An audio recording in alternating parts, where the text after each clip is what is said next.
Everyone, today we'll talk about how to fix or how to solve the problem of quality on the application of WhatsApp. You will go to settings.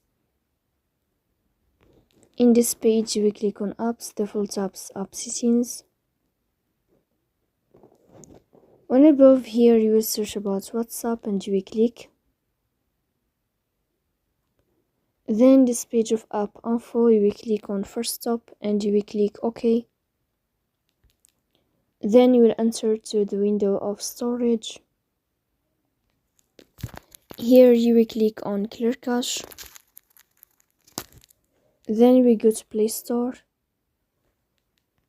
You will search about the application of WhatsApp. Here you can uninstall your app and you can uninstall it again to fix that problem.